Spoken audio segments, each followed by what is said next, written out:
চাকরির ইন্টারভিউতে আপনাকে যদি এরকম একটি ডাটা শিট দিয়ে বলা হয় এই কলামটিতে ফোন নাম্বার এড করতে।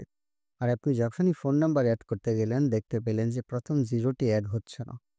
আপনি কিভাবে প্রথম 0 টি এড করবেন তার ৩ টি পদ্ধতি আজকে আমরা শিখব।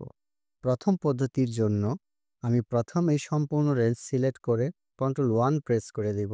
এরপর জেনারেলের পরবর্তী টেক্সট ফরম্যাট সিলেক্ট করে এন্টার প্রেস করে দেব। তাহলেই আমার 0 এড হয়ে যাবে। এখন আমি নাম্বার লিখলেই 0 এড হয়ে যাবে।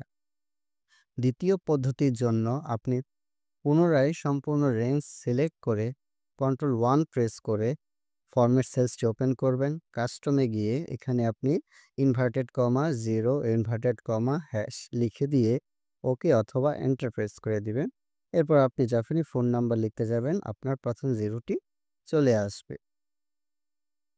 পুনরায় তৃতীয় মেথডটির জন্য আমি সম্পূর্ণ রেঞ্জটি সিলেক্ট করে Ctrl+1 প্রেস করে ফরম্যাট সেলসটি ওপেন করে নেব। এরপর কাস্টমে গিয়ে এখানে আমি 11টি শূন্য দিয়ে এন্টার প্রেস করে দেব। তাহলে আপনি যখনই ফোন নাম্বার লিখবেন আপনার প্রথম 0 টি চলে আসবে। ভিডিওটি ভালো লাগলে শেয়ার করে দেবেন।